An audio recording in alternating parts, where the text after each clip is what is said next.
अब autotrophic nutrition को detail में समझते हैं, इसके मीनिंग को और इसके डेफिनेशन को। इसकी मीनिंग की बात अगर हम करते हैं तो ऑटोट्रॉफिक दो वर्ड से बना हुआ है। ऑटो जिसका मतलब है सेल्फ और ट्रॉफिक जिसका मतलब है न्यूट्रिशन। तो ऑटोट्रॉफिक का मीनिंग है सेल्फ न्यूट्रिशन।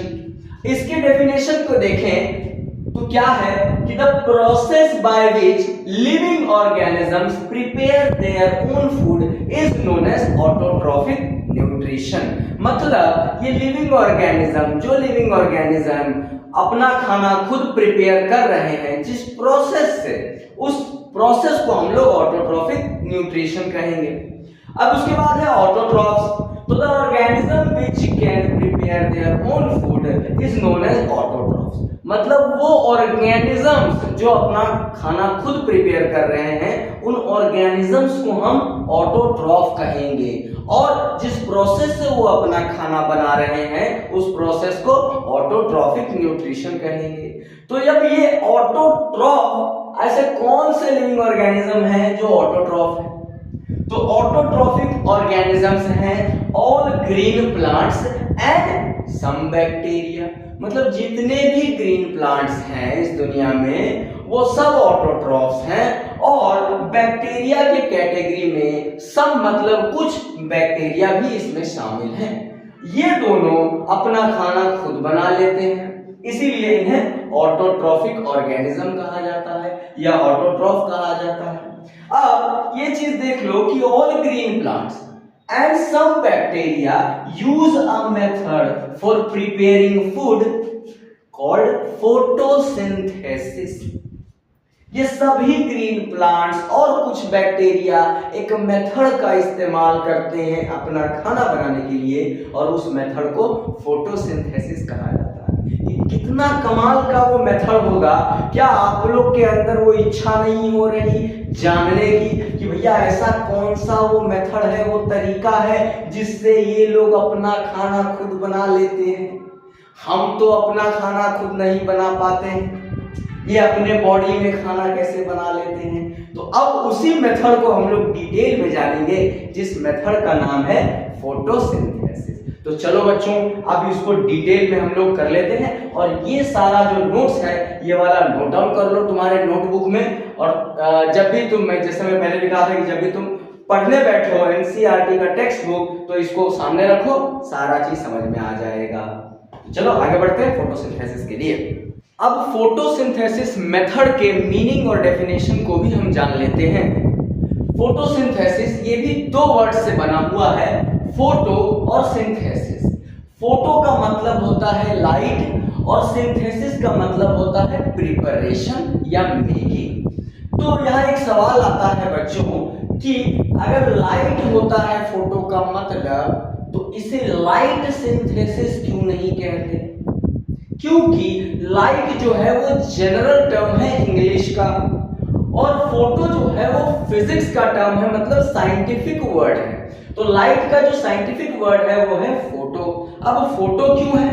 क्योंकि light is made up of photons, और जो फोटोन है वो पैकेट्स ऑफ एनर्जी है। तो पैकेट्स ऑफ एनर्जी को फोटोन कहा जाता है, और फोटोन से लाइट बना हुआ है, इसीलिए लाइट को फोटो कहा गया है। अब दूसरा चीज है बच्चों, इसका डेफिनेशन समझ लो कि फोटोसिंथेसिस का डेफिनेशन क्या होगा। बहुत ही सिंपल है इसका डेफिनेशन, ये जनरल डेफिनेशन है फोटोसिंथेसिस का। तो और अगला एक और है फोटोसिंथेसिस इन प्लांट, तो उसमें कंफ्यूज मत होना। देखो, the process by which autotrophs prepare their own food with the help of sunlight is known as photosynthesis. मतलब उस प्रोसेस को, जिस प्रोसेस से ये ऑटोट्रॉफ है, मतलब ऑटोट्रॉफिक ऑर्गेनिज्म, वो प्रिपेयर करते हैं अपना खाना with the help of sunlight. मतलब सनलाइट की मदद से वो अपना खाना प्रिपेयर करते हैं, और इसी मेथड को हम फोटोसिंथेसिस कहते हैं। मतलब कितना कमाल का चीज है कि लाइट की मदद से कोई अपना फूड प्रिपेयर कर पा रहा है। तो ये जनरल टर्म है, सॉरी ये जनरल डेफिनेशन है। अब इसके बाद हम लोग फोटोसिंथेसिस इन प्लांट देखेंगे, तो उसका डेफिनेशन भी सेम ऐसे ही रहेगा, बस थोड़ा सा चेंजेस रहेगा, तो उसमें कंफ्यूज मत होना। तो अब देखते हैं, जानते हैं कि प्लांट में ये फोटोसिंथेसिस कैसे होता है, क्योंकि हमारा जो भी एनसीईआरटी का बुक है क्लास 10 का, तुम्हें इस चैप्टर में प्लांट से रिलेटेड डिटेल में फोटोसिंथेसिस बताया गया है। तो फोटोसिंथेसिस इन प्लांट्स अब समझेंगे इसके बाद। अब जान लो फोटोसिंथेसिस इन प्लांट्स। तो फोटोसिंथेसिस इन प्लांट, इसका डेफिनेशन है the process by which all green plants prepare their own food using simple inorganic material like carbon dioxide and water with the help of chlorophyll in the presence of sunlight is known as photosynthesis in plants। तो ये plant में photosynthesis होने के process का definition है। ठीक है बच्चों, तो क्या क्या चीज इसमें इसने लिया, क्या क्या चीज जरूरी था, वो मैं मार्क कर देता हूं तुम्हारे लिए। देखो, ऑल ग्रीन प्लांट्स की हमने बात किया, तो ऑल ये प्लांट्स के बारे में है, फोटोसिंथेसिस इन प्लांट, इसलिए ऑल ग्रीन प्लांट्स। अब प्रिपेयर कर रहे हैं अपना फूड, तो यूजिंग क्या क्या इस्तेमाल कर रहे हैं, तो simple inorganic material like carbon dioxide and water with the help of chlorophyll in the presence of sunlight. तो ये चार मेन कंपोनेंट है जिसका पूरी तरह से ये इस्तेमाल करके, जिसकी मदद से, जिसके प्रेजेंस में प्लांट अपना खाना बना पा रहे हैं। ठीक है, तो अब फोटोसिंथेसिस इन प्लांट को हम लोग डिटेल में पढ़ेंगे। तो कुछ सवाल है इससे रिलेटेड, तो पहले उस क्वेश्चन आंसर को हम लोग कर लेंगे। यहां से तुम्हें तो पता ही चल गया होगा कि कौन कौन सा कंपोनेंट इसके लिए जरूरी है प्लांट्स में फोटोसिंथेसिस होने के लिए। तो कुछ छोटे छोटे क्वेश्चन है जिसका आंसर हम लोग यहाँ पे डिस्कस करेंगे। उसके बाद एक एक प्लांट के पार्ट को हम लोग डिटेल में जानेंगे कि उसका स्ट्रक्चर किस तरह से है। उसके बाद हम लोग पूरा ये फोटोसिंथेसिस के प्रोसेस को डायग्राम की मदद से समझेंगे बच्चों। ठीक है, तो ये लिख लो बच्चों। तो चलो डिस्कस कर लेते हैं न्यूट्रिशन इन प्लांट्स, इससे रिलेटेड कुछ क्वेश्चन है, इसको हम लोग डिस्कस कर लेते हैं। क्या है, देखो पहला क्वेश्चन है हु विल मेक फूड। अब हम प्लांट की बात कर रहे हैं, तो who will make food, food बनाएगा कौन? तो सिंपल सा इसका आंसर होगा कि भैया फूड बनाएगा कौन, तो प्लांट्स ही बनाएंगे फूड। दूसरा क्वेश्चन है who will use the food. अब बनाएगा प्लांट, तो इसका इस्तेमाल कौन करेगा? इस्तेमाल भी करेगा प्लांट्स। तीसरा क्वेश्चन है where plant will make food. लेकिन प्लांट ये खाना बनाएगा कहां पे, कौन से बॉडी के पार्ट पे बनाएगा? ये तो मालूम है कि बॉडी के पार्ट के अंदर बनाएगा, लेकिन किस पार्ट में बनाएगा? तो बच्चा लोग, आप लोग के घर में भी खाना बनता होगा, तो खाना कहाँ बनता है? हॉल में बनता है? नहीं, खाना बनता है किचन में। तो प्लांट का किचन क्या है? प्लांट का किचन है उसका बॉडी का एक पार्ट जिसको हम लोग कहते हैं लीफ।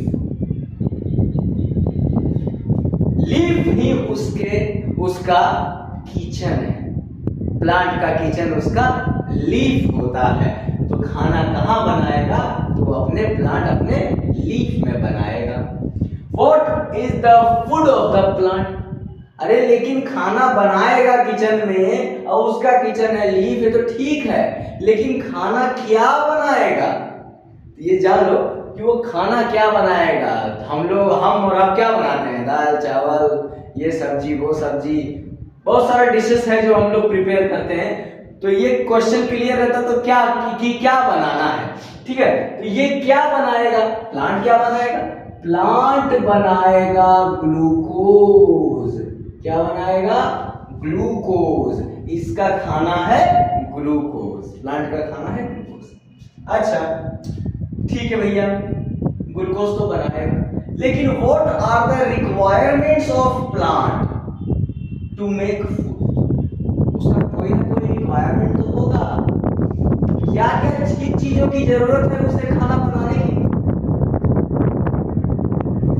आप जो अपने घर में खाना बनाते हो तो आपको भी तो चीजों की जरूरत पड़ती है, दाल चावल की, सब्जी की, पानी की, गैस की, बहुत सारी चीजों की जरूरत पड़ती है आपको।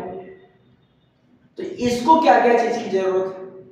तो जैसे पहले हमने डिस्कस किया, 4 कंपोनेंट की इसको जरूरत पड़ती है। पहला है कार्बन डाइऑक्साइड, दूसरा है वाटर, तीसरा है chlorophyll, and the last is sunlight.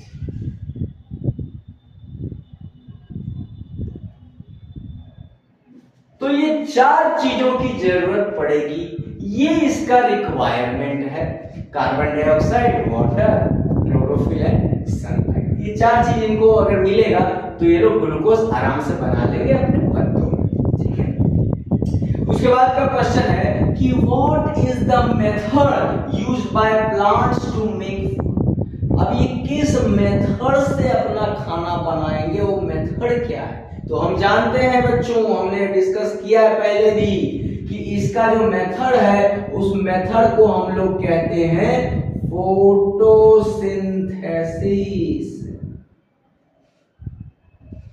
क्या मेथड है? फोटोसिंथेसिस मेथड का इस्तेमाल करके ये अपना खाना बनाएंगे। Last question, what are the waste products formed while making food? खाना बनाने के दौरान वेस्ट प्रोडक्ट कौन कौन से बनेंगे? आप लोग अपने घर में जब खाना बनाते हो किचन में, तो वहां भी कोई ना कोई वेस्ट प्रोडक्ट जमा हो जाता है खाना बनाने के दौरान। जैसे अगर सब्जी काटते हो तो सब्जी का वेस्ट आ गया, कोई ना कोई, अगर जो भी चीज तुम खाना बनाते हो कहीं ना कहीं उसका वेस्ट, छिलका विलका, बहुत सारा चीज है, सब्जी का छिलका है, सब्जी का कुछ पार्ट है वेस्ट, वो रहता ही है, तो वो वेस्ट मटेरियल भी निकलता है। तो जब ये खाना बनाता है तो इसके पास भी कुछ वेस्ट मटेरियल पैदा हो जाती है, तो वो क्या है? तो देखो, इसका वेस्ट मटेरियल है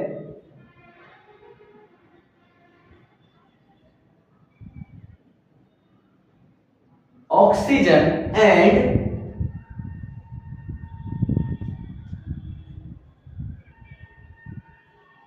वाटर वेपर। ये दो चीज इसका वेस्ट मटेरियल है जिसको इसके बॉडी से बाहर निकालना होता है। हम अपने घर में, हमारे किचन में जो भी वेस्ट मटेरियल जमा होता है हम उसे बाहर फेंक देते हैं तो ये भी अपने किचन से इस वेस्ट मटेरियल को बाहर फेंक देगा। इसका जो किचन है वो है लीफ, तो लीफ से बाहर निकाल देगा इसको। बच्चों, किसी भी ऑर्गेनिज्म के प्रोसेस को समझने से पहले उस ऑर्गेनिज्म के स्ट्रक्चर को जानना बहुत जरूरी होता है। तो देखो, ऑर्गेनिज्म का स्ट्रक्चर जो होता है उसको 2 तरीके से स्टडी किया जाता है। तो इसीलिए मैंने यहाँ पे ये चार्ट बनाया है ताकि तुम समझ सको। Study of structure of organism, organism की स्ट्रक्चर को स्टडी करना तो 2 तरीके से किया जाता है। पहला है स्टडी ऑफ एक्सटर्नल स्ट्रक्चर और दूसरा है स्टडी ऑफ इंटरनल स्ट्रक्चर। किसी भी लिविंग ऑर्गेनिज्म की स्टडी कर रहे हैं हम, और स्टडी एक्सटर्नल स्ट्रक्चर की कर रहे हैं, उसके बाहर के बॉडी के बाहर का बनावट अगर हम लोग स्टडी कर रहे हैं तो उसको बायोलॉजी के टर्म में मॉर्फोलॉजी कहा जाता है। और अगर हम उसके इंटरनल स्ट्रक्चर को स्टडी कर रहे हैं तो इसको बायोलॉजी के टर्म में एनाटॉमी कहा जाता है। एनाटॉमी भी कहते हैं इसको, 2 तरीके से प्रोनाउंस होता है, एनाटॉमी और एनाटॉमी। तो ये है 2 study, internal structure of organism की स्टडी और एक्सटर्नल स्ट्रक्चर ऑफ ऑर्गेनिज्म की स्टडी। तो अब समझते हैं मॉर्फोलॉजी ऑफ प्लांट, मतलब study of external structure of plant. तो देखो प्लांट का जो पार्ट है बेसिकली इसके दो पार्ट हैं, एक तो जमीन के अंदर वाला पार्ट और एक जमीन से बाहर वाला पार्ट। जमीन से अंदर वाला पार्ट को रूट पार्ट कहा जाता है और जमीन से ऊपर वाले जितने भी पार्ट हैं उन्हें शूट पार्ट कहा जाता है। अब देख लो कि रूट पार्ट में क्या आते हैं, तो रूट पार्ट में आएंगे रूट्स। इसमें भी रूट भी डिवाइड होता है तीन पार्ट में, प्राइमरी रूट, सेकेंडरी रूट और टर्शरी रूट। तो यहां देख लो इसमें से प्राइमरी रूट जो है, ये जो एकदम बीच वाला देख रहे हो आप सब, ये बीच वाला जो रूट गया है ऐसा सीधा नीचे तक, उसको कहते हैं प्राइमरी रूट।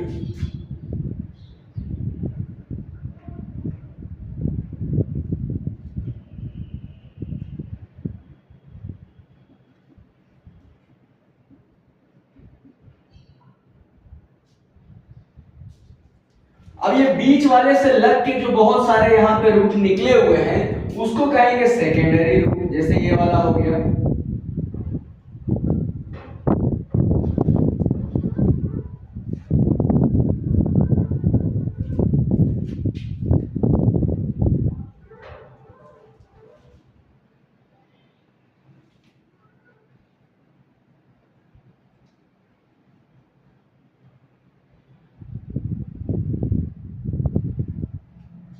और सेकेंडरी रूट से जो निकलते हैं छोटे छोटे रूट्स, रूट हेयर जैसा दिख रहे हैं, देख लो हेयर लाइक स्ट्रक्चर है, तो उन्हें कहते हैं टर्शरी रूट।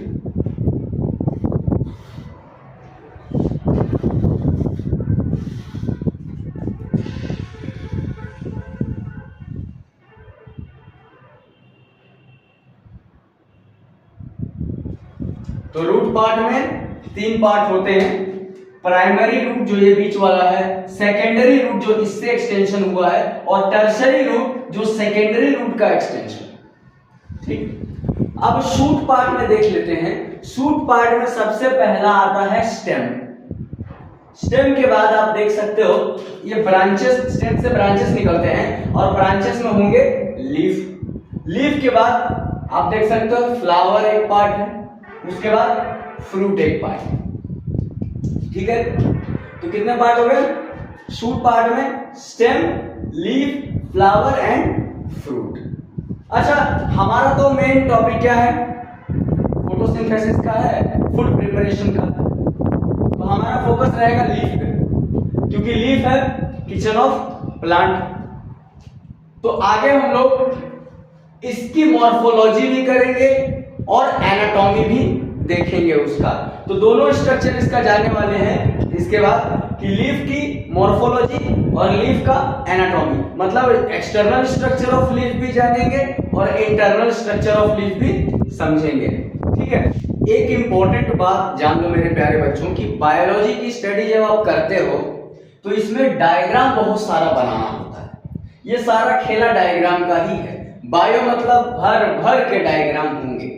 तो आप लोगों को अगर डायग्राम बनाने नहीं आएगा तो हो सकता है कि आपका नंबर कम हो जाए। तो इसके लिए आपको प्रैक्टिस करना होगा, एक ही डायग्राम को बार बार प्रैक्टिस करना होगा। पहले देख के करना, फिर बिना देख के करना। अब इसमें देखो डायग्राम में कुछ बातें को ध्यान रखना होता है, वो बातों को सीख लो और उसी तरह से डायग्राम को प्रैक्टिस करना। देखो डायग्राम में ये जो बनाया गया है पूरा स्ट्रक्चर, तो इसमें दो पार्ट है। एक डायग्राम पार्ट मतलब ये पिक्चर वाला, और दूसरा इसका नाम लिखना है तो उसको लेबलिंग कहते हैं। लेकिन नाम लिखना है एरो दिखाते हुए या पॉइंट करते हुए कि भैया कौन से पार्ट को क्या कहते हैं, उसको लेबलिंग कहेंगे। और ये जो स्ट्रक्चर बना है उसको डायग्राम कहेंगे।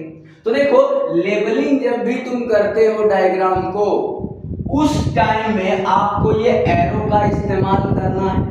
साथ में ये एरो का ये हेड है और ये टेल है। तो ये एरो का हमेशा जो हेड है ना, वो हमेशा उस पार्ट के तरफ होना चाहिए, ना कि वर्ड लिखा है तो इधर नहीं होना चाहिए, उधर होगा तो गलत हो जाएगा। हमेशा ये पार्ट के तरफ पॉइंट करना चाहिए। और दूसरी बात, ये जो टेल सारे पार्ट किए हो तो सारे पार्ट का जो टेल है वो वो हमेशा एक लाइन में आना चाहिए, छोटा बड़ा नहीं होना चाहिए।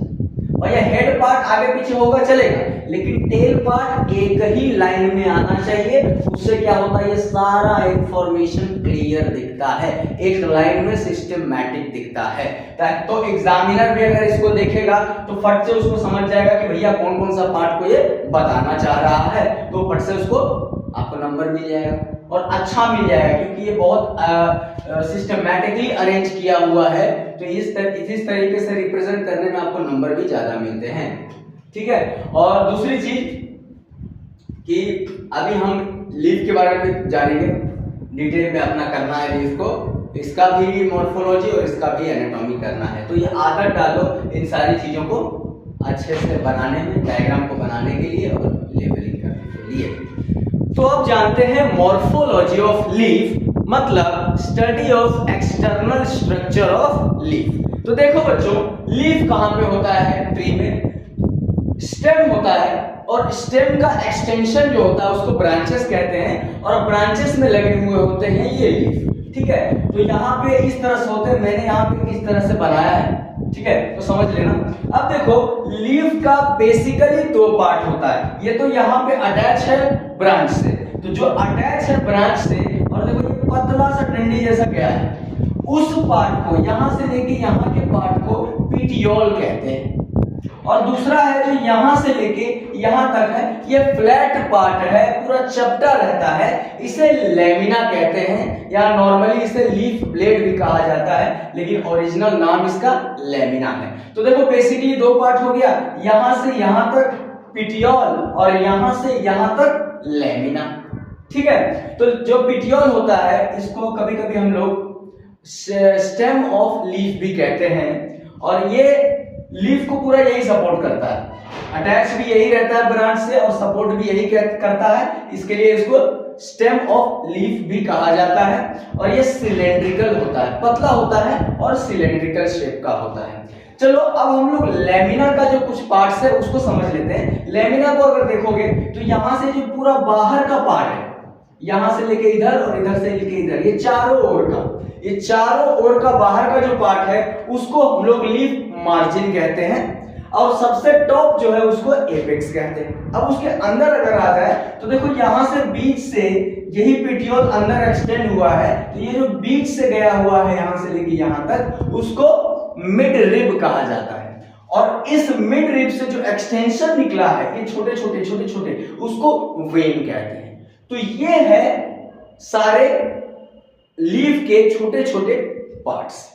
ठीक है, अब तो इसके बाद हम लोग इसका इंटरनल स्ट्रक्चर जानेंगे, इसका एनाटॉमी जानेंगे। ठीक है बच्चों, ये इसलिए मैंने बता दिया कि एक एक टर्म क्लियर हो जाए, क्योंकि ये तो लोअर क्लासेस में भी तुम लोग पढ़ चुके हो, 6 क्लास 7 क्लास में भी ये सारी चीजें था, बस एक बार रिकॉल कर लिया कि पता चले कौन कौन सा पार्ट को क्या बोलते हैं, ताकि जो टर्म्स में फोटोसिंथेसिस को एक्सप्लेन करने में लूं उससे तुम कंफ्यूज ना हो, और जिनको कुछ नहीं आता है वो भी इससे सीख सके। स्टेप बाय स्टेप सारी चीजें हैं। तो चलो देखते हैं anatomy of leaf.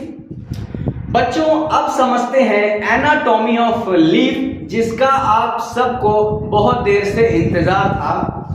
Study of internal structure of leaf is known as anatomy of leaf. अब बच्चों देखो, लीफ को देख लो, ये लीफ है, तो लेमिना जो है लीफ का, उसका दो पार्ट होता है, एक तो अपर पार्ट और एक लोअर पार्ट। जैसे ये लीफ है तो लीफ इस तरह से होता है ट्री में, ठीक है, तो ये हो गया उसका अपर पार्ट और ये हो गया उसका लोअर पार्ट। तो अपर पार्ट जो होता है वो चिकना होता है, वो स्मूथ होता है, और उसका लोअर पार्ट को अगर आप टच करते हो देखोगे तो वो थोड़ा रफ होगा। ठीक है, ऊपर पार्ट, अपर पार्ट जो है ऊपर का पार्ट वो है चिकना स्मूथ और नीचे का रफ है। ये क्यों होता है? क्योंकि उसका जो ऊपर का पार्ट होता है उसके ऊपर वैक्सी क्यूटिकल का लेयर बना हुआ होता है, जिसके वजह से वो चिकना होता है। और इस देखो ये क्या काम आता है, ये पत्तों को बहुत हेल्प करता है बारिश के महीने में। जब बारिश का महीना, जैसे 4 महीना हमारे यहाँ चलता है, और कई जगह ऐसे जंगल होते हैं, एवरग्रीन फॉरेस्ट, जहाँ पे तो कभी भी बारिश होता है या सालों साल बारिश होते रहता है, तो वहां ये लोग बचे कैसे? अगर पानी की बात करो, आप पानी में हाथ 1 घंटा डाल के रखो उसके बाद क्या हाल होता है आपका, ठीक है। और ऐसे ही आप पूरा दिन अगर पानी में हाथ डाल के रखो तो आपका हाथ गलने लगता है। अब ये ट्रीज जो है 4-4 महीना है जो ऐसे ही खड़ा रहेगा मस्त, अब बारिश पड़ रही तो वो गल नहीं जाएगा। तो इसके लिए भगवान ने बहुत सोच समझ के वैक्सी क्यूटिकल का लेयर डाल दिया है अपर पार्ट में उसके लीफ के। तो जैसे ही उसके ऊपर गिरेगा बारिश की बूंदे वो फिसल के नीचे गिर जाता है। तो ये सड़ने से गलने से बचा लेता है लीफ को। अब दूसरा चीज समझते हैं जो एनाटॉमी है। तो लीफ को क्या करना है, साइंटिस्टों ने क्या किया कि लीफ को इस तरह से काट दिया, ये क्रॉस सेक्शन में काट दिया, ये क्रॉस सेक्शन में काट दिया। तो अब काटने के बाद ये इस तरह का दिख रहा। अब ये देखो काटा जब तो ये जो छोटा सा पार्ट आपको दिख रहा है एकदम ये वाला छोटा सा, कटिंग किया लीफ को तो ये छोटा वाला जो पार्ट दिख रहा है इसको माइक्रोस्कोप के अंदर डाल के जब बायोलॉजिस्ट ने देखा तो उन्हें इतना सारा स्ट्रक्चर नजर आया। उन्होंने ये देखा कि इतने कम स्पेस में इतने तरह के सेल्स अरेंज थे, इतने सारे सेल्स के लेयर थे। अब उनको ये सारे आप देख लो और इनका नाम हम एक एक करके समझते हैं, जानते हैं। देखो ये जो सबसे ऊपर वाला ये ब्लैक में मैंने शो किया है वो वैक्सी क्यूटिकल है। जैसे मैंने कहा कि अपर लेयर में वैक्सी क्यूटिकल होता है, तो ये अपर लेयर का वैक्सी क्यूटिकल। वैक्सी क्यूटिकल के नीचे आप देखो तो वहां भी पतला सेल्स का एक लेयर है और ये एपिडर्मल सेल्स है। तो एपिडर्मल सेल्स के लेयर है और ये सबसे ऊपर है, तो इस लेयर को कहा गया अपर एपिडर्मिस, अपर एपिडर्मिस।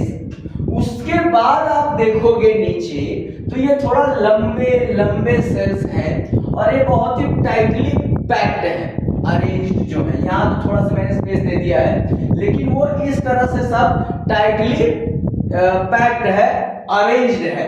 इन सेल्स को पैलिसेड मीसोफिल कहा जाता है, पैलिसेड मीसोफिल।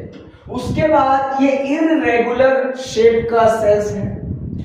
यहां आप देखोगे तो इनके बीच में बहुत सारा एयर स्पेस है, ठीक है। इनको क्या कहा जाता है, इनको कहा जाता है स्पंजी मीसोफिल, स्पंजी मीसोफिल। उसके बाद आप सबसे नीचे जब आ जाते हो तो वहां भी आपको एक लेयर मिलता है, ये भी एपिडर्मल सेल का ही लेयर है। ये क्योंकि सबसे नीचे वाला लेयर है तो इसको लोअर एपिडर्मिस कहते हैं। आप लोअर एपिडर्मिस में देखोगे तो यहाँ ये ट्रायंगुलर टाइप का कुछ है, शेप इस तरह से दिखाया गया। एनसीईआरटी के जो तुम्हारा टेक्स्ट बुक है उसी का फिगर है 6.1 वाला है। एनसीईआरटी तुम्हारा टेक्स्ट बुक का ही फिगर मैंने लिया है 6.1 फिगर, तो वहां से भी आप देख सकते हो। तो ये जो दो सेल दिख रहे हैं आपको ये है गार्ड सेल, इनको कहते हैं गार्ड सेल। और ये गार्ड सेल की वजह से यहाँ पे बीच में एक छोटा छोटा टाइनी पोर्स, छोटे छोटे छेद बनते हैं, उन छेद को स्टोमेटा कहते हैं। और इसमें आप देखेंगे बाकी ये जो बीच वाले सेल्स हैं पैलिसेड मीसोफिल, स्पंजी मीसोफिल और यहाँ तक कि गार्ड सेल्स हैं, तो ये छोटे छोटे सेल के अंदर ये छोटे छोटे जो स्ट्रक्चर नजर आ रहे हैं ये सेल ऑर्गेनेल है। आपने 9th में पढ़ा है सेल चैप्टर में, चैप्टर में एक ग्रीन कलर का ग्रीन डॉट जो आप देख रहे हैं इसे क्लोरोप्लास्ट कहते हैं, क्लोरोप्लास्ट। और इन्हीं क्लोरोप्लास्ट में क्लोरोफिल मौजूद होता है, ठीक है बच्चों, ये क्लियर हो गया। अब एक और चीज यहां देख लो, यहाँ तो यहाँ भी नाम मैंने लिख दिया कि ये लेमिना है, ये मिड रिब है, वेन है। तो ये जो मिड रिब है उसका भी यहाँ पे दिख रहा है कुछ, तो दो पार्ट, एक तो उसमें एक ऊपर का और एक नीचे का दिखाया गया। ये जो आप मिड रिब देख रहे हो ये मिड रिब के अंदर टिश्यू का बंडल होता है, वो वेस्कुलर टिश्यू का बंडल होता है। तो वेस्कुलर टिश्यू यहाँ पे दो तरह के होते हैं, एक तो फ्लोएम और दूसरा है जाइलम। एक फ्लोएम और जाइलम। फ्लोएम का काम है फूड को ट्रांसपोर्ट करना। तो ये फ्लोएम जब इसके अंदर है और देखिए यहां से जा रहा है मिडरिप के थ्रू, तो फ्लोएम क्या करेगा, सभी फूड को ट्रांसपोर्ट करेगा हर एक पार्ट में। और जाइलम का काम यह है कि वो वाटर को ट्रांसपोर्ट करे प्लांट के हर एक पार्ट में, यहां तक कि लीफ में भी हर जगह पे ट्रांसपोर्ट करे। तो ये था internal structure of leaf, anatomy of leaf. और यहां ये कह सकते हो कि क्रॉस सेक्शन ऑफ लीफ हमने देखा कि अंदर का स्ट्रक्चर कैसा है। ठीक है बच्चों, तो अब हम लोग फोटोसिंथेसिस को बहुत ही आसानी से समझ सकते हैं। मैं बताते जाऊंगा सारा प्रोसेस और आपको समझ में आता जाएगा कि कहां से क्या क्या होता है, कैसे कैसे इसके अंदर कार्बन डाइऑक्साइड इंटर होता है, कैसे वाटर इंटर होता है, और ये क्लोरोप्लास्ट के अंदर जो क्लोरोफिल है उसका क्या काम है, और सनलाइट से ये लोग कैसे अपना फूड प्रिपेयर कर पाते हैं, वो हम लोग प्रोसेस को समझेंगे। तो ये उतार लो बच्चों।